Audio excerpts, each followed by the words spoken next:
I feel like it's like the drop of blood, like it's a sacrifice. I'm like, okay, my ego does not like this,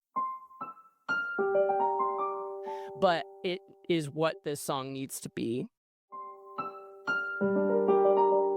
And it's like what needs to be said and sung from my heart.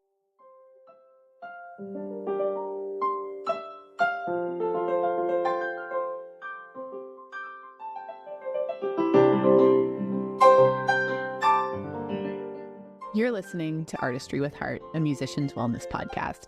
I'm Stephanie Lynn Bernards. On today's episode, we're joined by Seattle-based artist, singer-songwriter, and multi-instrumentalist Mallory Cooke, whose captivating stage presence and soul-warming voice draw audiences in everywhere she performs. Mallory's songwriting carries a rare depth, rich with wisdom, poetry, and heart. Her musicianship is palpable in the way she invites listeners in, creating space for them to receive whatever they need from that moment. It's common to hear audience members share how specific lines from her songs resonated deeply and left a personal impact. Her live performances are an invitation into her world, her honesty, and her lived experience, and in turn, into the audience's own. With authenticity, realism, and a voice that feels like balm for the soul, Mallory helps her listeners connect with something true in themselves. Mallory, I'm so excited to have you on the show. Thank you for having me, and thank you for that amazing introduction. Well, it's all very true. So for those of you that don't know this and couldn't already tell by the similar voices that we have, Mallory and I are sisters. We're sisters. And it's the greatest gift to me to have somebody like Mallory. And to me. In my life. I know a lot about you, Mel, but our listeners don't. And I would love for you to just kind of pull back the curtain here for a second and tell people a little bit about how you got into music, what your musical journey was like. I mean, do you come from a musical family? Just share anything you want to tell listeners. Well, as you know, but for our listeners, yes, we both come from a musical family, and I started playing violin when I was 3. And I believe our mom told me that they used to use a butter box and a ruler with rubber bands, and somehow they made some contraption to kind of train kids how to hold a violin carefully. And that's how I learned how to do that. And then I played for a few years, and I also took piano lessons when I was young, and kind of went back and forth between instruments, and then, joined the band, played the flute because our mom is like this virtuosic flute player. She's amazing. Yeah, and so we both had to play the flute at some point in our lives, and we did. Started playing guitar when I was a teenager, and that seemed to be the thing that I stuck with because I think it allowed me to, more so than any other instrument I was playing, allowed me to sing along, which I think is kind of my true instrument. I also picked up saxophone a couple years ago just for fun. I just love saxophone, and I love its energy, and I love the sound, and I think it's the silliest instrument, but also the coolest at the same time. So I am continuing to learn that, although it's hard to do when you live in an apartment, which it's the loudest instrument. But yeah, that's a little bit about me. You really do play like every instrument that I've heard you play like really well. No, not really well. Not really well. Don't believe her. Okay. Well, you can't believe her. But I can play a lot of instruments to some degree of competence, but not super well. What draws you to playing with a lot of instruments versus one? I think actually what it is like I have a lot of fun picking up new things, and I get a rush from learning something new, and picking up new instruments always feels really fun because I don't have anything invested in it and I don't have to be good. And so I think that's kind of what has caused me to go from one thing to the next is it just feels it feels fun, it feels fresh, and it feels like there's low pressure. And then eventually I get to a point where I'm kind of like, and this is true with anything that's worth doing, of leveling up is the hard part, like the first part's easy, you grow quickly, you learn quickly, and then, it takes a lot of hard work to get to the next point. Some people have that sort of discipline, like you, for example, but I like to jump around a little bit.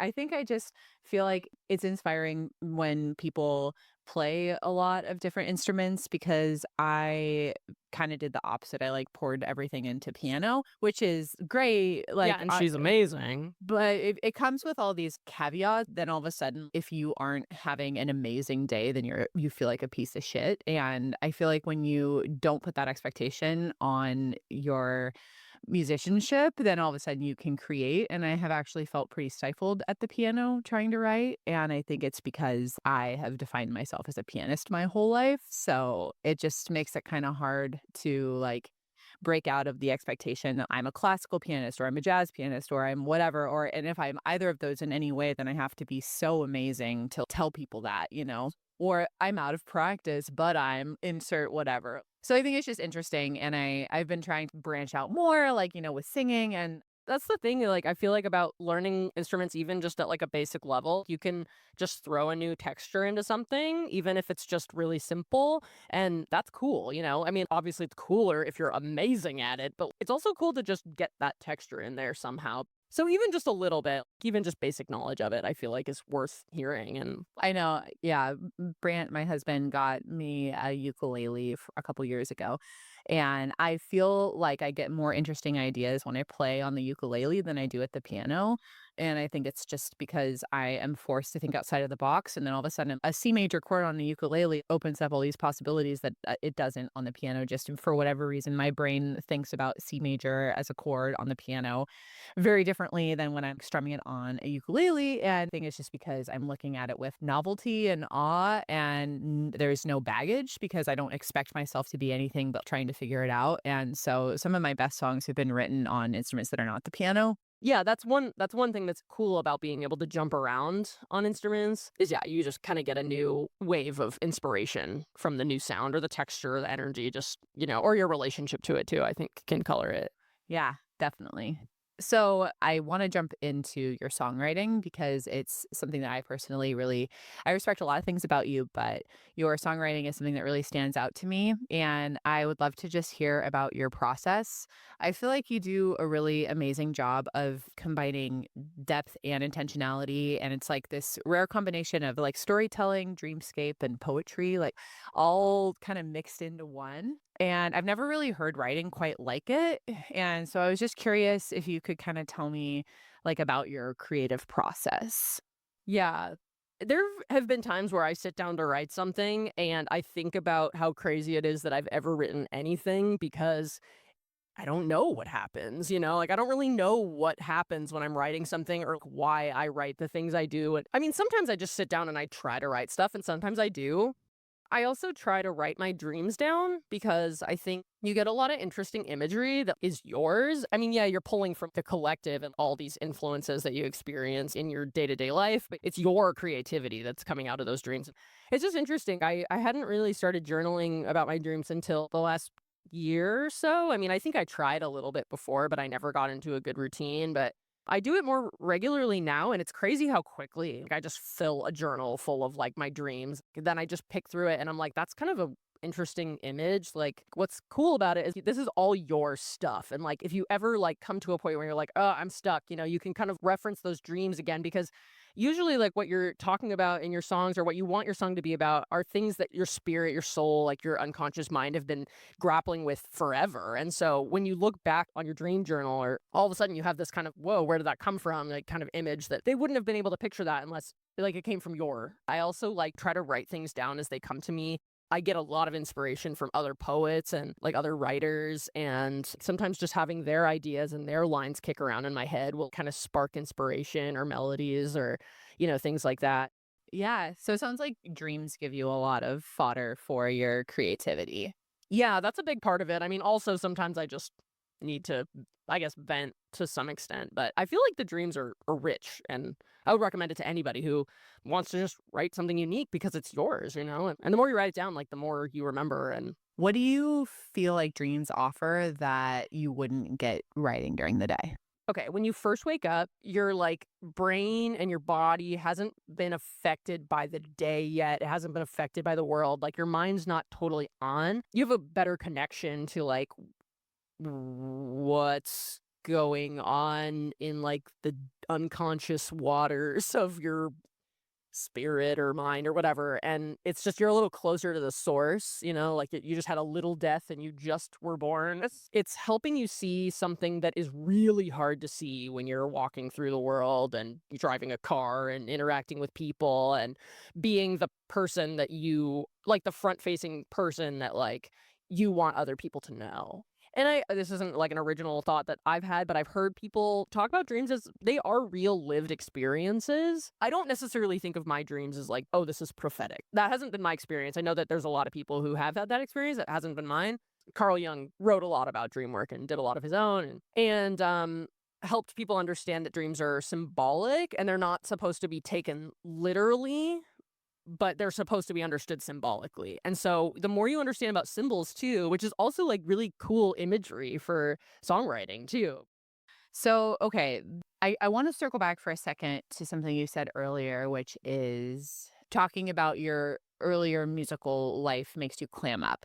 And I'm wondering if you would be willing to share honestly about why. Because I think that it's important for people to hear that you are not just the person on the stage. You carry with you everything before. And having lived so much of my life with you, I have watched people when you perform really just tap in to who you are when you perform, and it's like you almost kind of like hold people in your hand. And whether it's at karaoke where you're getting standing O's and people asking you for your number, or if it's like, an intimate open mic where everybody's kind of just tuned in, it happens. And I don't think people would guess that you would clam up talking about maybe who you are / who you were before you hit the stage. I sort of clam up talking about myself in general, but like giving like a background and like a bio for some reason, I get overwhelmed with like the imposter syndrome. And I'm like, is that true? And it is true that I've been playing my whole life. I feel like in a sense, I just always have felt like sort of like a dilettante, like I'm always just touching a little here, a little there. And like, to say I've been playing forever, it's like, who cares? It's not like you're like this virtuosic player or whatever, which honestly, like, it's weird because I don't really care about that sort of thing. Like in other musicians, I love it. I love listening and I think it's awesome, but it's not like the thing that I care about the most. But for some reason, I still judge myself and my musicianship through that lens. The part of me that's super musical, I almost feel like isn't valid because I haven't dedicated, myself to it in a way. And I think being in a family that is very musical and having my sister be an amazing musician who's very determined, very disciplined, also very musical, just like from a soul level. For some reason, I just have always just kind of thought I needed to invalidate my own musical side because I never dedicated myself to it. Within the last few years, I just completely abandoned that because it's everybody's birthright to do what they want to do. And if they want to sing, they should. If they want to play an instrument, whether it's amazingly or poorly, like they absolutely should. And it's their right to do so. So I have leaned into that more. And also like songwriting is a new thing for me. But yeah, I don't know. Did that answer your question? Yes, absolutely. Okay. I really liked what you said about how the thing that you love about your favorite artist is not their virtuosity. But I think it's good to remember because I think that that whole like, I'm not as good as, or like that imposter syndrome. I mean, like we all struggle with it. I've personally really struggled with that using my voice. I feel like I don't have like a right to sing if I'm not the best vocalist or like, the hottest or the coolest or the whateverest, or the youngest. I don't know.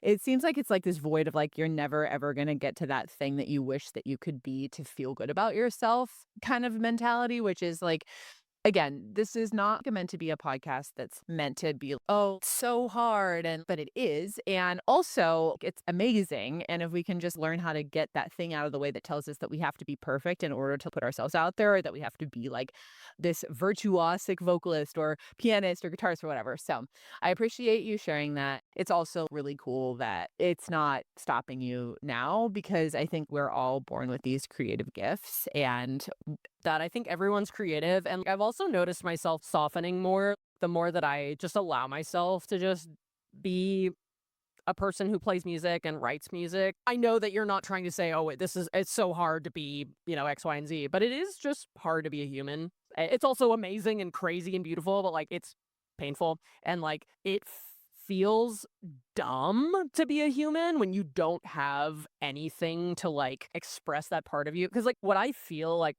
with writing is like, or like with, singing and playing and whatever, it's not like I get an answer, it's like I still don't understand what the hell's going on. I'm like, okay, if I have this and I just have some way to like get this thing in me, it just feels easier. 100%. Well, because it's always been a part of you. Definitely. I don't feel like I am a musician, but I feel like I'm a very musical person, and it feels like a soul level thing rather than, I don't know. It's also an ego thing. Trust me. I love to ego trip as well, but because it's not as much of a part of my identity because I haven't, like followed it professionally. Maybe, I don't really know. Yeah. Well, and I think too, like this could be two ways to look at it. One is kind of like what we were talking about, I think, with the whole we are not what we do. So to say, like, I'm a musician, it's like, well, that's kind of like part of us. And to not necessarily need to identify with it so heavily with like the self map, which is this thing I teach in body mapping, that really helped me is that making the disclaimer that you're not a musician when you play music. It's like saying, like, I'm not a vocalist, even though sing. It's like I'm not good enough to say that I'm a vocalist, but like I sing in the shower kind of thing, or like if you sing, then you're a singer. Yeah. And if you play the piano in any capacity, then you're a pianist. And if you are making music in any capacity, you're a musician. I get why that feels like a stretch to like a lot of people, but I think it has helped me to just be like, I am a vocalist. I keep coming back to the voice thing because it's like, yes, I went to school for piano and like a lot of people identify me as a pianist, but it's become really important to me lately to use my voice. For a long time, I've felt really conflicted about why, because I haven't gotten like kind of like immediate positive feedback that playing the piano kind of gave me.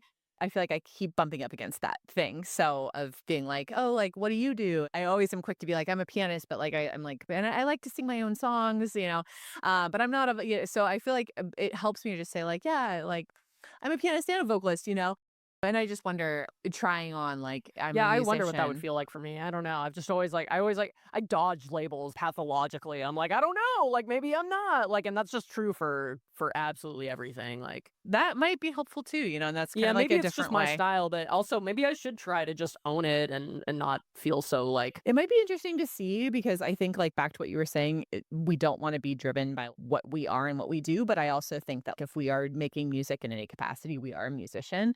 Would you be willing to speak honestly about the realities behind your craft, the inner battles and your moments of growth, and just anything else wisdom wise you've gathered stepping back into music? You've touched on it a little bit with feeling like a little bit of the imposter syndrome and stuff. Are there any moments of personal growth lately where you just had this moment where you're like, despite the challenges, this has been really, really valuable for me?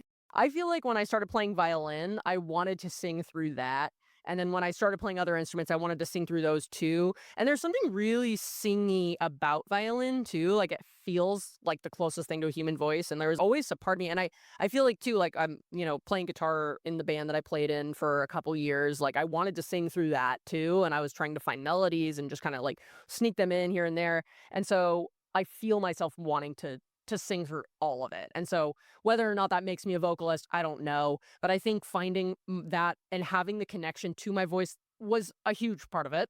Also, okay, I had a really hard time settling into that. And I wanted to sing through other instruments because I didn't want to be in my body.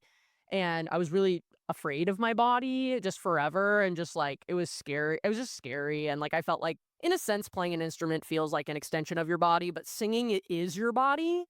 And I think for me, it just made me want to not do it. Like, I wanted to do it by myself. I wanted to sing to myself. I wanted to sing when I was drunk. I wanted to, like, sing in the car, whatever. But I never wanted to, like, just sing because it's like that's being exposed. It's like my body. And so I think a lot of work that I have had to do is kind of just honestly getting in my body more. And, like, yoga has helped a ton. It has helped me, like, even just a little bit here and there, it always helps me. The more you're in your body, the better you're gonna feel about it. And if you're thinking a lot about your body and in a bad way, you're probably not in it. And so I've tried to build that connection and also just breathe more and also just recognize that I want to sing and I should sing and my body wants to sing. My body loves to sing. I love to sing through instruments. And so I'm just going to do it. But it was a push. But like, there's nothing glamorous about this. But it was my 29th birthday.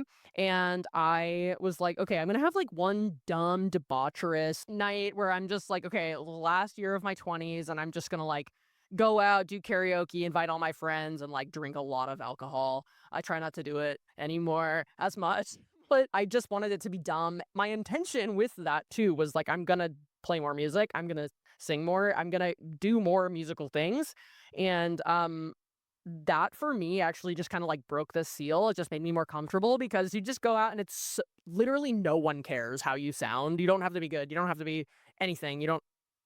no one cares. Everyone's gonna forget tomorrow. Like, whether they drink or not, you are just a face in the crowd, and it just made me more comfortable just getting out there and just doing something that doesn't matter and just singing more.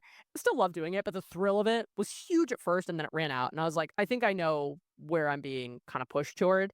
Eventually, like, I kept doing it, and I was like, "I like this, and therefore, I'm gonna stick with it, and I'm gonna write this song," or whatever. Another piece of my voice that was really hard for me to step into was like, like growing up, I remember people saying it, including our mom, she's like, "You have a really beautiful voice. You have a really nice singing voice. We should get you voice lessons." And I would immediately like shut down, stop singing. Like, I'm like, "No, like I can't." Like, it was just too much. That was a really strange combination of things because you would think, oh, like, it would make a lot of sense if no one supported me and no one thought I was good. And that's why I didn't believe in myself. But that wasn't it. It was really, I didn't feel that I had the right relationship to my body and I wasn't ready to be that vulnerable with it. Like, oh, okay, well, you have feelings. And that's like arguably why you sing. Like, you want to sing about your feelings. But like, there's a lot of things going on, like, in our lives, just with our parents, and just, like, they had a lot going on, and, of course, they were great. That is not a dig at them, it's just that they had a lot going on, and I felt, like, a lot of my feelings were big, and to draw attention to that and be really vulnerable with my body just didn't really feel intuitively like the right thing to do in the moment, and that wasn't because people weren't supporting me, it was just reading the room. I relate to it differently now than maybe I would have if I didn't have that whole thing to get over. But I feel like I got here at the right time. And sometimes I beat myself up because I wish I did it sooner. And I feel like I'm too old or something. There's always that voice. But I feel like I'm right on time. And I think anyone who feels like it's too late is wrong. And they should just keep trying because you can start anytime. Yeah, thank you for sharing all of that. That is so, so valid. And it's interesting how the voice is so, it just reveals a lot about us and our spirit, our body, and healing our body. And it's the most visceral extension of who we are is our voice. And it's the easiest thing for people to pick apart, which is like, honestly true about our bodies too. And I think people can just look at you and make all these assumptions or just like look at you or invalidate you because of your age or your insert whatever, your whatever it might be. And it's the same thing you do with a voice. It's like either you have a good voice or a bad voice or a blah, it's like a good body or a bad body. And it's like such like a childish sort of like black and white way to like see the world. But it's also like the thing that I feel like is most constricting in my own self, where I'm like the feeling that I get when I'm shame spiraling in a dressing room is the same feeling I get when I'm shame spiraling on stage about my voice. And it's just interesting because it's like that same feeling. But I feel like it also has, like, the opportunity to maybe heal in the same way too. And it's not because you're, like, a better vocalist one day or because you have a better body. It's because 'cause you're, like, better with, like, you, like, you're good with you and, like, you're doing you, and it's Like the way that your voice is bigger than just the way it sounds, like you're speaking like your prose, like the way that you speak and what you talk about and like what you're saying. Like, are you a kind person? Do you use your voice to say kind things? Or are you using your voice to say wise things? Or are you being unkind? You know what I mean? Like, it's bigger than just the sound, just like the way your beauty physically is always going to be bigger than whatever you look like. It's just they're too big to define, too big to stick into category A or category B or yeah, you're a whatever. good vocalist, you're a bad vocalist, you got a good body, you got a bad body, you got a it's like young, old, like whatever it might be. It's just very easy to just like categorize things and then be stuck by those things. So thank you for going there because that was really, really valid. And I needed to hear that for sure. Have you ever experienced any type of performance anxiety? And if so, what are some strategies that like kind of help you move through it? Mhm.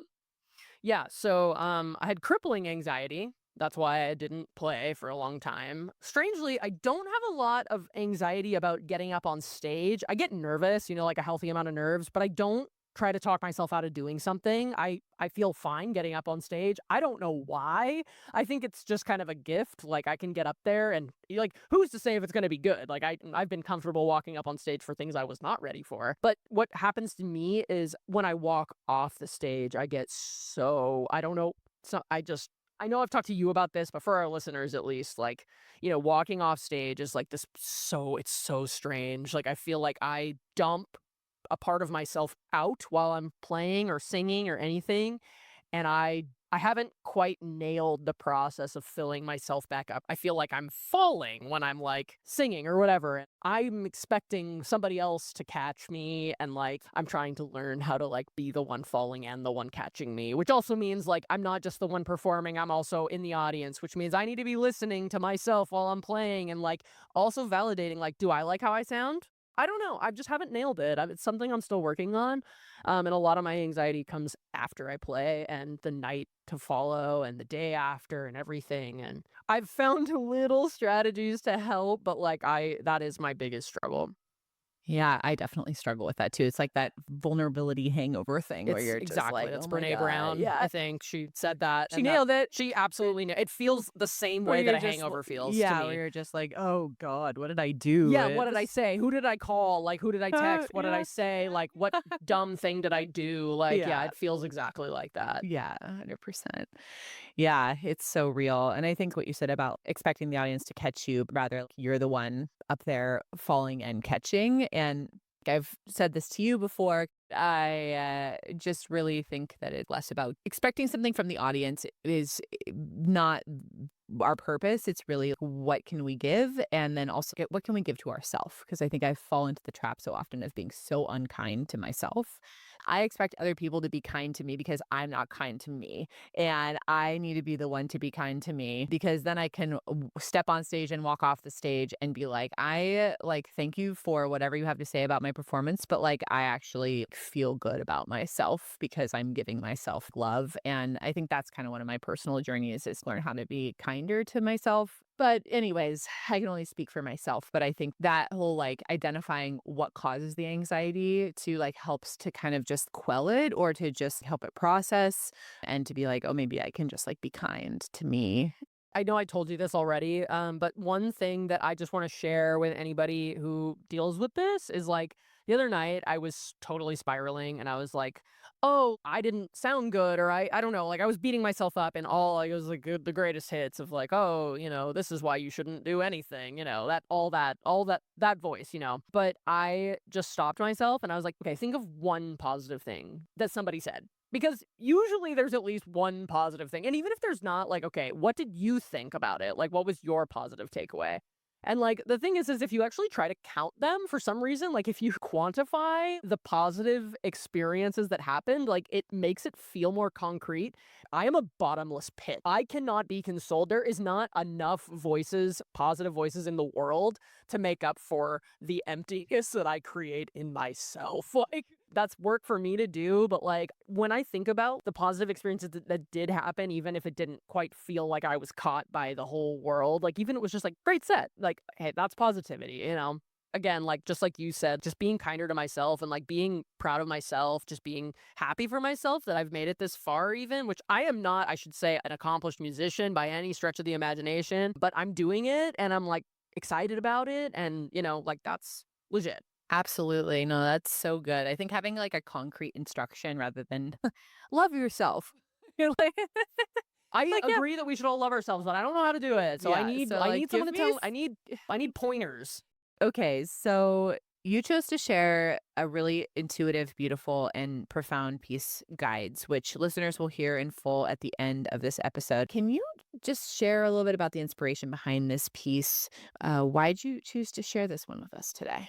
So the reason I wanted to share this song is I believe it to be my most vulnerable song, and it is hard for me to sing it, and it's the song I feel the most embodied playing and singing.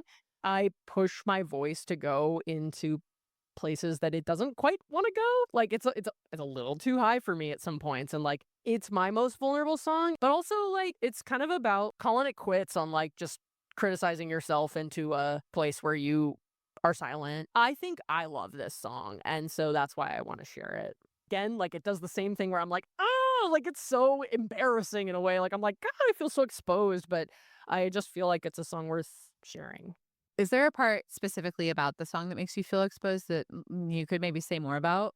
The chorus, I feel extremely exposed saying, I feel even What more. is the chorus? Oh my God, Stephanie. Okay. What am I supposed to? No, I can't sing it. You can sing it or say it, No. whatever. The same thing is happening to my body. as what happens when I sing it. But it's take this holy lilac, let it be your quiet guide. Take it with you on your journey back to the self you tried to hide. Reckless eagles, feast yourselves upon the self that isn't me and reveal the face behind the mask before the mask becomes me. I want to see you. So take this holy lilac, let it be your quiet guide. Take it with you on your journey back to the self you tried to hide. And reckless eagles, feast yourselves upon the self that isn't me and reveal the face behind the mask before the mask becomes me. Just let me see you.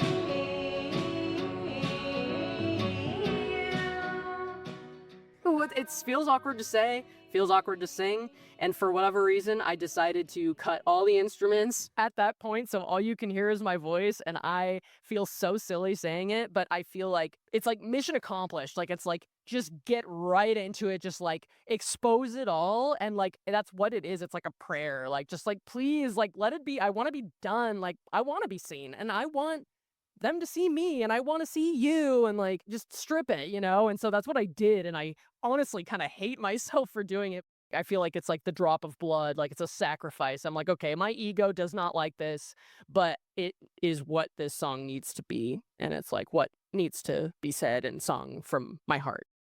Damn, mic drop right there. Fuck, dude, that is deep. That is so deep. And it's like, okay, so this is just an example of Oh, I like wrote it why. in Matt class. I just want to say another shout out. He's so Yeah. cool. Yeah, he is the best. I love Matt. Check out Matt's songwriting, his truth telling. It's like so killer. Check out his music, check out his class, check out his podcast. Check out like him. We love Matt. He's crushing it. And I have always adored him, and I will always, yeah, I need to see him. Matt, we love you.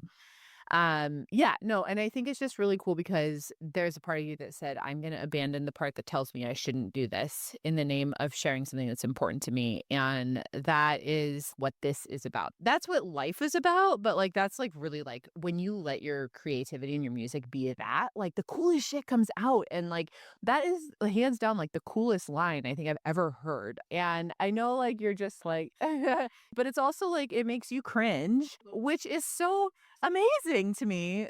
It feels like a heart opener. Like it's Yeah. cracking. No, but it something. literally made me tear up. I had never like connected all of that together. Can I also just say before we get any further, I read a book called The Pregnant Virgin by Marion Woodman. She's a Jungian psychologist, and she wrote about the concept of like the persona and the mask. Like her writing inspired that, and so I just wanted to give the shout out because she's an amazing writer. If anybody's interested in reading the book, The Pregnant Virgin, it's amazing. I got so much out of it. Every time I pick it up, I get something new and crazy. It's not as religious as it sounds. Actually, it's not religious at all. It's symbolic. Yeah, I love that. We'll have to link it in the show notes. Yeah, I literally can't wait for people to hear it. It's such a beautiful original piece.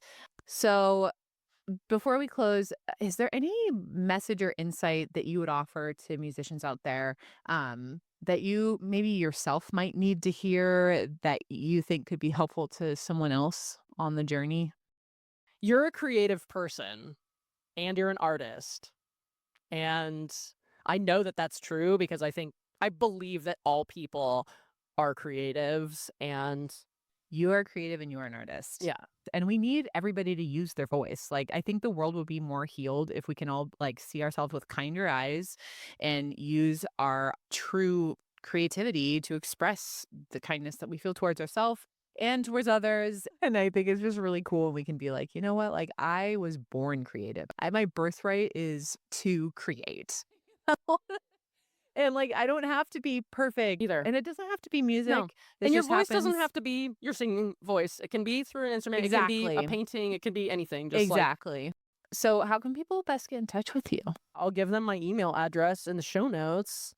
Yeah, that sounds great. Listeners can catch your music on Bandcamp and stay tuned for more. But for now, we'll be able to find your original song there and we'll link it in the show notes.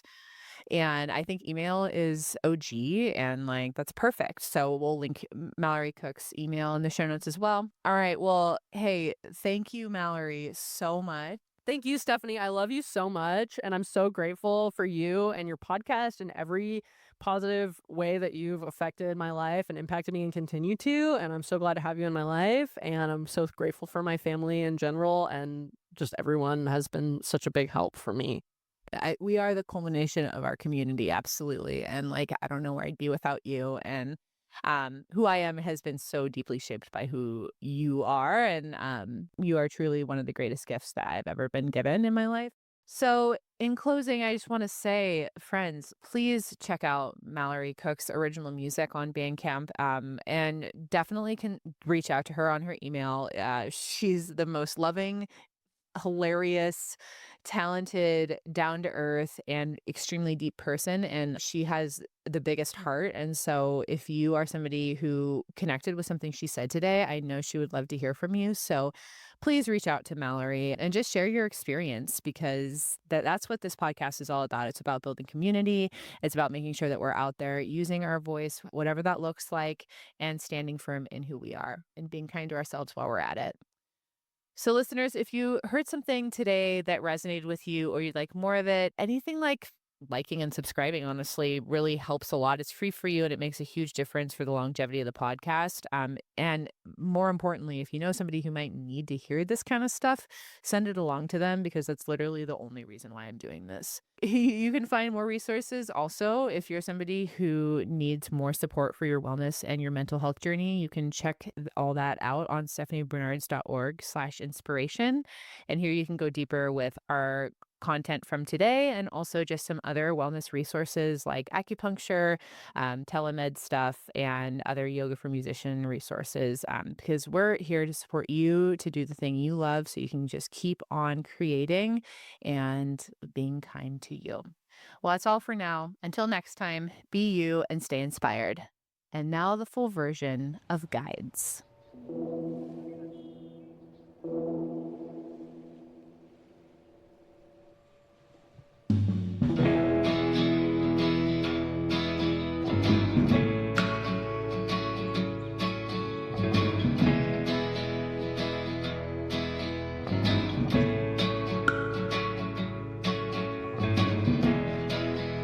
So what's it gonna take? It's your own heart that you're gonna break. Got no faith in the mysteries of fate. It's time to stop dreaming, wake up for God's sake.